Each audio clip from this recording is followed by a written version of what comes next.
امیر کی اطاعت کرنی ہے، اس لیے امیر جو بھی حکم دے ہمیں وہ بات ماننی چاہیے۔ قانون بن گیا۔ فرمایا کہ 500 درہم سے بڑھ کر کوئی حق مہر کسی کو نہیں دے سکتا۔ اب لوگ اس بات پر پابند ہو گئے۔ ایک عورت آئی جس کا نام ام یعقوب تھا، اس نے آ کر حضرت عمر بن خطاب رضی اللہ عنہ کو پکڑ لیا۔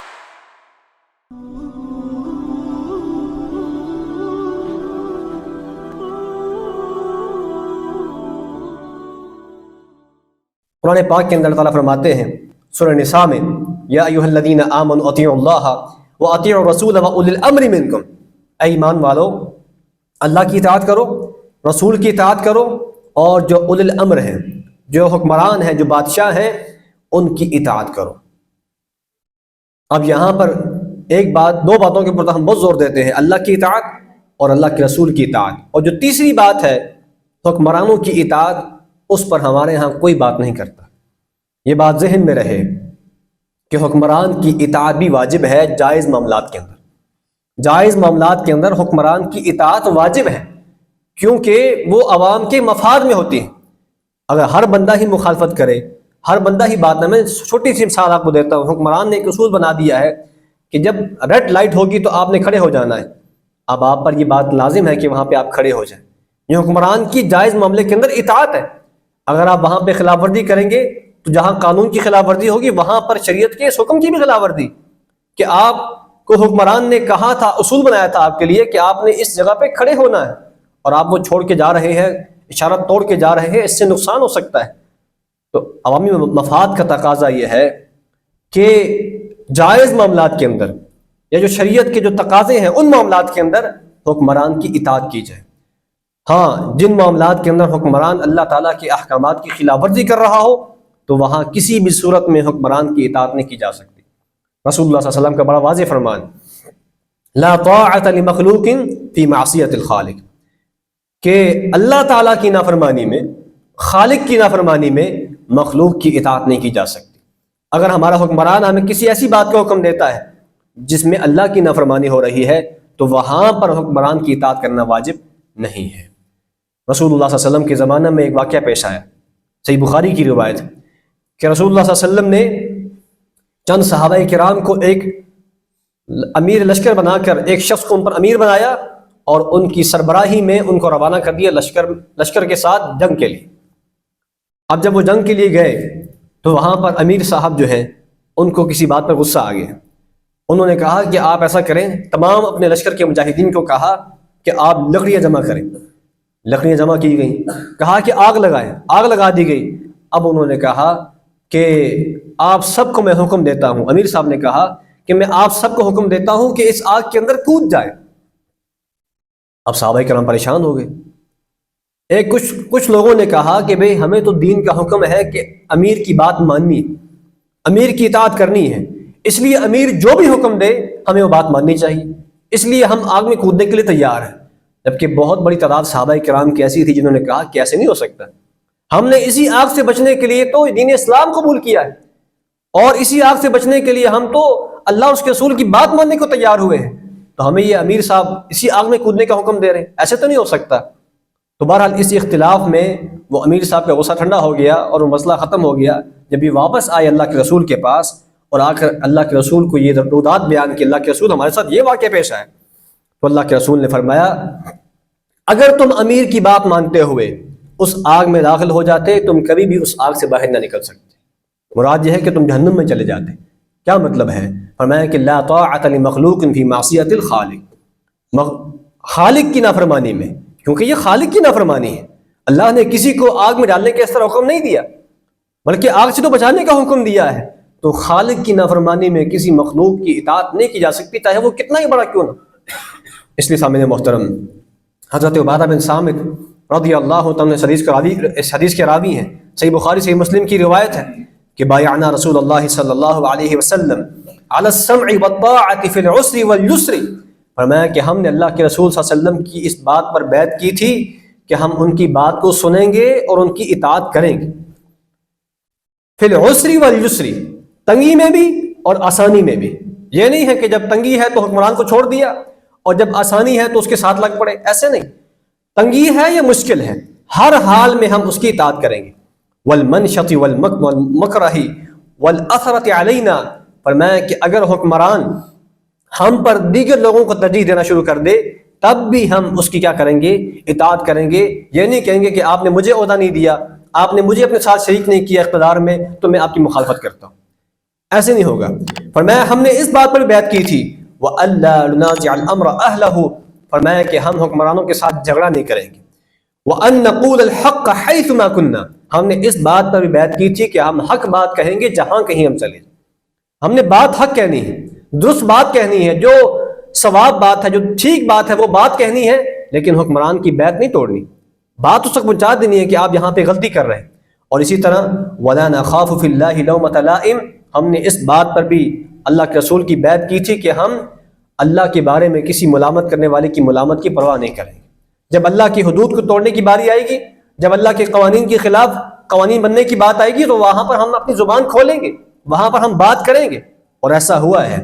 حضرت عمر بن خطاب رضی اللہ عنہ کے زمانہ میں آپ نے یہ آرڈر جاری کر دیا، حضرت عمر نے یہ آرڈر جاری کر دیا کہ آئندہ کے بعد سے میری ریاست میں، میری خلافت میں جتنا بھی علاقہ آتا ہے وہاں پر کوئی بھی شخص 500 درہم سے بڑھ کر حق مہر نہیں دے سکتا. قانون بن گیا. فرمایا کہ 500 درہم سے بڑھ کر کوئی حق مہر کسی کو نہیں دے سکتا. اب لوگ اس بات پر پابند ہو گئے. ایک عورت آئی جس کا نام ام یعقوب تھا، اس نے آ کر حضرت عمر بن خطاب رضی اللہ عنہ کو پکڑ لیا. کہا کہ اے عمر، آپ نے کیسا فیصلہ کیا ہے؟ یہ آپ نے کیسی بات کی ہے؟ قرآن پاک میں تو اللہ تعالیٰ فرماتے ہیں وَإِنْ آتَيْتُمْ إِحْدَاهُنَّ قِنْطَارًا فَلَا تَأْخُذُوا مِنْهُ شَيْئًا، اگر کوئی خاوند اپنی بیوی کو خزانہ بھی دے دے تب بھی تم ان سے وہ واپس نہ لو. تو فرمایا کہ اللہ تعالیٰ تو خزانہ دینے کی بات کر رہے ہیں اور آپ 500 درہم کی قید لگا رہے ہیں. آپ نے 500 درہم تک حق مہر کو محدود کر دیا ہے، یہ تو قرآن پاک کے حکم کی خلاف ورزی ہے. تو حضرت عمر نے آگے سے یہ نہیں کہا کہ میں تو عمر ہوں، میں تو امیر المؤمنین ہوں، میں تم سے زیادہ جانتا ہوں. نہیں، فرمایا کہ بالکل تم نے درست کہا ہے، تمہاری بات بالکل درست ہے، اور اللہ کا شکر ادا کیا. اللہ تیرا شکر ہے کہ میری ریاست میں ایسے عورتیں بھی موجود ہیں جو عمر کی غلطی پر اس کی اصلاح کر سکتی. اس لیے حکمران کی غلطی پر اس کی اصلاح ہونی چاہیے. اس کی اصلاح کرنا یہ عوام کی ذمہ داری ہے، علماء کی ذمہ داری ہے. اس کو حق بات پہنچانا یہ علماء کی اور عوام کی ذمہ داری ہے. لیکن ہم اس کے خلاف خروج نہیں کر سکتے، اس کے خلاف تلوار لے کے نہیں نکل سکتے. یہ نہیں ہے کہ جہاں پر میری مرضی، مجھے اس کی بات سمجھ نہیں آ رہی تو میں تلوار اٹھا کے یا بندوق اٹھا کے اس کے خلاف خروج کر لوں، جیسے پاکستان میں کچھ لوگوں نے کیا. یہ قطعاً شریعت کے مطابق نہیں. اسی طرح سامعین محترم، رسول اللہ صلی اللہ علیہ وسلم نے یہ بات ارشاد فرمائی من اطاعنی فقد اطاع اللہ، جس شخص نے میری اطاعت کی اس نے اللہ کی اطاعت کی. ومن یعصنی فقد عصى اللہ، جس نے میری نافرمانی کی اس نے اللہ کی نافرمانی کی. ومن یطع الامیر فقد اطاعنی، جس کسی نے امیر کی، حاکم وقت کی اطاعت کی اس نے میری اطاعت کی.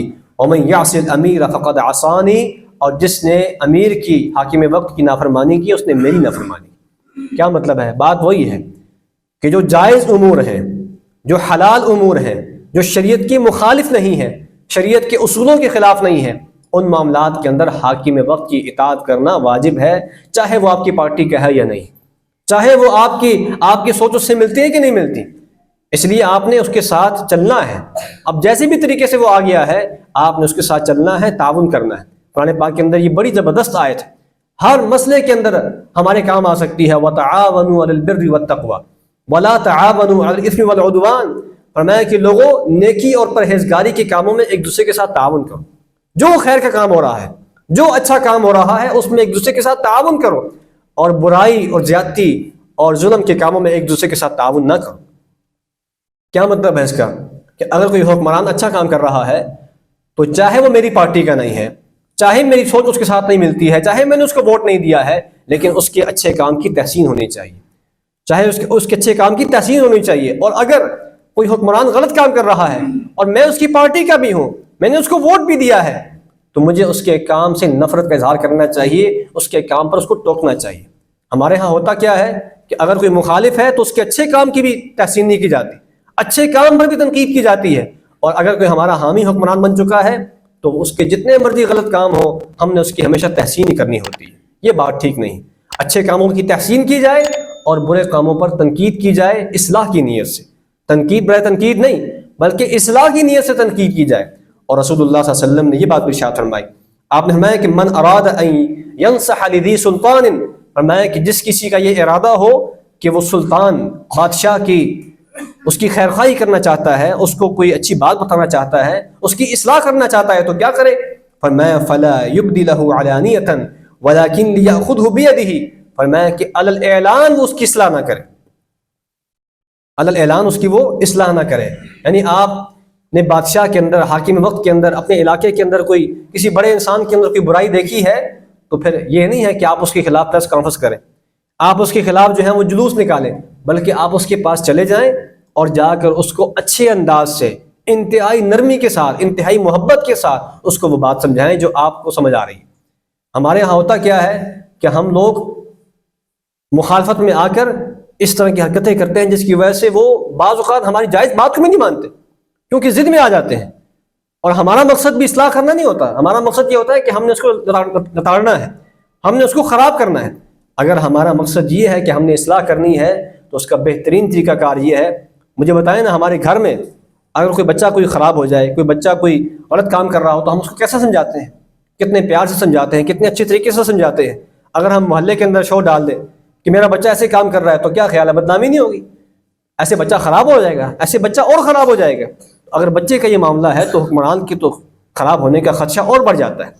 سامعین محترم، ایسے لوگوں کے ساتھ ان کے پاس جا کر ان سے اچھا تعلق قائم کر کے ان کو اچھے انداز سے بات سمجھانا یہ ہمارا فرض بنتا ہے۔ فرعون کو آپ دیکھ لیں کہ فرعون کتنا بڑا ظالم انسان ہے، تو حضرت موسیٰ نے یہ تو نہیں کہا کہ میں تمہارے خلاف اعلان جہاد کرتا ہوں، بلکہ پہلے جا کے ان کو بات سمجھائی۔ اللہ نے بھیجا اذهبا الى فرعون انه طغى، اپنے دونوں پیغمبروں کو بھیجا، حضرت موسیٰ کو، حضرت ہارون کو، فرعون کی طرف بھیجا جو اپنے آپ کو رب بنائے بیٹھا تھا، کہ جاؤ جا کر اس سے بات کرو۔ اور کیسے بات کرنا؟ فقولا له قولا لینا لعلہ یتذکر او یخشی، اے موسیٰ اور ہارون اس کے پاس جا کر نرمی سے بات کرنا، ہو سکتا ہے وہ تمہاری بات سن کر نصیحت حاصل کرے۔ تو کیا خیال ہے ہمارے جو حکمران ہیں فرعون سے بدتر ہے، اور فرعون سے بھی آگے ہیں؟ ایسی بات تو نہیں ہے۔ تو یہ مخالفتوں میں اتنا آگے نہیں جانا چاہیے کہ ہم کسی کی اصلاح کی بات نہ کر سکیں۔ تو فرمایا کہ فَإِن قَبِلَ مِنْهُ ذَاكَ، میں نے جا کے حکمران کو بات بتائی، اصلاح کی بات بتائی، اگر اس نے قبول کر لی تو بہت اچھی بات۔ وَإِلَّا كَانَ قَدْ أَدَّى الَّذِي عَلَيْهِ، فرمایا کہ اگر وہ آپ کی بات کو نہیں مانتا تو پھر آپ نے کم از کم اپنا فرض ادا کر دیا ہے، آپ نے اپنا فرض ادا کر دیا ہے، آپ نے اپنی ذمہ داری وہ ادا کر دی ہے۔ اب آپ سے اس کے حوالے سے سوال نہیں کیا جائے گا۔ اب اگر وہ غلط کام کرتا ہے تو اس کا جرمانہ، اس کی سزا اسی کے اوپر ہے۔ اسی طرح سامعین محترم، رسول اللہ صلی اللہ علیہ وسلم کا یہ فرمان بھی ہے، من اہان سلطان اللہ فی الارض اہانہ اللہ، جو کوئی کسی حاکم وقت کی ذلیل کرتا ہے، اس کو رسوا کرنے کی کوشش کرتا ہے، اللہ اس کو رسوا کر دیتا ہے۔ ہمارے ہاں یہ بات بھی بہت زیادہ ہے، جب ہم تنقید میں آتے ہیں تو فیملی تک پہنچ جاتے ہیں، گھر تک کی بات کرتے ہیں، اور پتہ نہیں کہاں کہاں کی بات کرتے ہیں، اور اسی طرح کی گھٹیا الزامات، چور ہے، ڈاکو ہے، اس طرح کے الزامات لگاتے ہیں جس کی ہمارے پاس کوئی دلیل نہیں ہوتی۔ یہ کوئی اصلاح کا انداز نہیں، یہ کوئی اصلاح کا انداز نہیں ہے۔ اگر آپ نے اصلاح کرنی ہے تو وہی طریقہ ہے جو میں پہلے عرض کر چکا ہوں کہ اچھے انداز سے، اصلاح والے انداز سے، خیر کے طریقے کے ساتھ، بڑی محبت اور نرمی کے ساتھ اس کو سمجھائیں، ہو سکتا ہے کہ وہ آپ کی بات کو مان کر ٹھیک طرف آ جائے۔ حضرت امام احمد بن حنبل رحمہ اللہ تعالیٰ فرمایا کرتے تھے، یہ بڑی زبردست بات ہے کہ ہمارے ہاں تو حکمران کے لیے دعا کرنا، اگر کوئی شخص کسی حکمران کے لیے دعا کرے، اللہ اس کو ہدایت دے دے، اللہ اس کو سمجھ دے دے، تو لوگ اس کو برا سمجھتے ہیں، لوگ یہ کہتے ہیں کہ یہ تو درباری ہے، یہ فلاں ہے، یہ فلاں ہے، اس طرح کے الزامات لگاتے ہیں، جبکہ یہ بہت اہم بات ہے۔ اللہ تعالیٰ آپ کو لے کے جائے عمرہ کے لیے، حج کے لیے، اللہ تعالیٰ ہم سب کو لے کے جائے، وہاں پہ آپ دیکھیں گے وہاں پہ جتنے بھی ائمہ حرمین ہیں جو بیت اللہ کے اندر خطبہ دیتے ہیں، جمعے کے خطبہ دیتے ہیں، یا عام جو نمازیں پڑھاتے ہیں مسجد نبوی کے اندر، آپ نے دیکھا ہوگا کہ ہمیشہ وہ اپنے خطبے کے آخر میں اپنے حکمرانوں کے لیے دعا کرتے ہیں۔ ہمیشہ کوئی بھی خطبہ آپ ان کا اٹھا کے دیکھ لیں، ہمیشہ وہ اپنے خطبے کے آخر میں اپنے حکمرانوں کے لیے دعا کرتے ہیں کہ اللہ ان کو ہدایت دے دے، اے اللہ ان کو سمجھ دے دے، اے اللہ ان کو اچھے کاموں کی توفیق دے دے۔ اس طرح کی دعائیں کرتے ہیں۔ کیا وجہ ہے؟ اس کی وجہ یہ ہے کہ اگر ایک بھی دعا اللہ کے ہاں قبول ہوگی اور اس کو ہدایت مل گئی تو اس کا فائدہ کس کو ہوگا؟ ساری عوام کو اس کا فائدہ ہوگا۔ لیکن ہم دعا بھی نہیں کرتے۔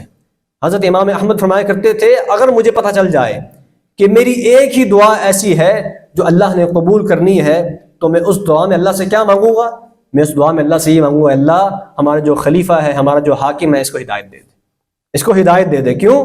فرمایا کہ اگر وہ ہدایت پر آ گیا تو اس کی وجہ سے ساری کی ساری عوام ہدایت پر آ جائے گی. اور لیکن اگر وہ خائب و خاسر ہو گیا، وہ اگر گمراہ ہو گیا، تو اس کی وجہ سے پوری کی پوری عوام کیا ہو جائے گی؟ خراب ہو جائے گی. اس کے بگاڑ میں پوری عوام کی بگاڑ ہے، اس کے خراب ہونے میں پورے ملک کا بگاڑ ہے. اس لیے ہمیں ساتھ ساتھ اپنے حکمرانوں کے لیے دعا بھی کرنی چاہیے.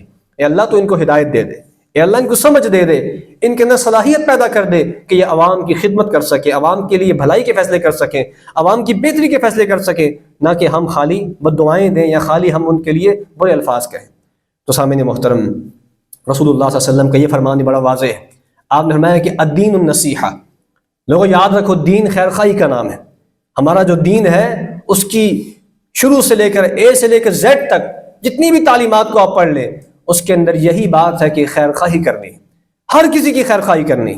تو صحابہ نے عرض کیا اللہ کے رسول لمن یا رسول اللہ، اے اللہ کے رسول ہم نے کس کی خیرخواہی کرنی ہے؟ تو آپ نے فرمایا کہ للہ ولکتابہ ولرسولہ ولائمۃ المسلمین وعامتہم. فرمایا کہ خیرخواہی سب سے پہلے اللہ کی خیرخواہی کرنی ہے. اور اللہ کے ساتھ خیرخواہی کیا ہے؟ اللہ کی توحید کو ماننا، اللہ کی ذات کو ماننا، اللہ تعالیٰ کی جو طاقتیں ہیں، جو اللہ کی صفات ہیں، ان کو ماننا. اور پھر ولی کتاب ہی، اس کی جو کتاب ہے، اللہ کی کتاب ہے، اس کی خیرخواہی کرنا، یعنی اس کتاب پر عمل پیرا ہونا، اس کتاب کی قرات کرنا، اس کو پڑھنا، اس پہ غور و فکر کرنا. اور پھر ولی رسول ہی، اس کے رسول کے ساتھ خیرخواہی کرنا، یعنی اس کے رسول کی باتوں کو ماننا، ان کی اطاعت کرنا، ان کی احادیث کو لوگوں تک پہنچانا، ان کی دعوت کو آگے پھیلانا، یہ رسول کے ساتھ خیرخواہی ہے. پھر آپ نے فرمایا ولی ائمۃ المسلمین، مسلمانوں کے حکمرانوں کے ساتھ خیرخواہی، مسلمانوں کے جو حکمران ہیں ان کے ساتھ خیرخواہی کرنا. اور یہ خیرخواہی کیا ہے؟ وہی میں نے آپ کو بتائی ہے کہ ان کی اصلاح کی کوشش کرنا، ان کے لیے دعائیں کرنا، ان تک اچھی باتیں پہنچانا، اور ان کو عوام کے مسائل اچھے پیرائے میں اچھے انداز سے ان تک پہنچانا، اور فضول قسم کی تنقید سے اور فضول قسم کی باتوں سے، الزامات سے گریز کرنا. یہ جو حکمران ہیں ان کے ساتھ خیرخواہی میں آتا ہے. وعامتہم، فرمایا اور جو عام لوگ ہیں ان کے ساتھ بھی خیرخواہی کرنا، یہ بھی دین کا حصہ ہے. ہر مسلمان کے ساتھ ہمیں خیرخواہی کرنی چاہیے. اللہ تعالیٰ سے دعا ہے کہ اللہ تعالیٰ ہمیں ایسے حکمران عطا فرمائے جو اس ملک کے لیے بہتر ثابت ہوں، جو اس ملک کی عوام پر رحم کریں، جو اس ملک کے مسائل کو حل کرنے میں سنجیدہ ہوں، مخلص ہوں. اور اللہ تعالیٰ ان کو توفیق بھی عطا فرما دے. اللہ ہمارے ملک کے تمام مسائل کو حل فرما دے، اس ملک کی عوام کی جو پریشانیاں ہیں وہ دور فرما دے. وآخر دعوانا ان الحمد للہ رب العالمین.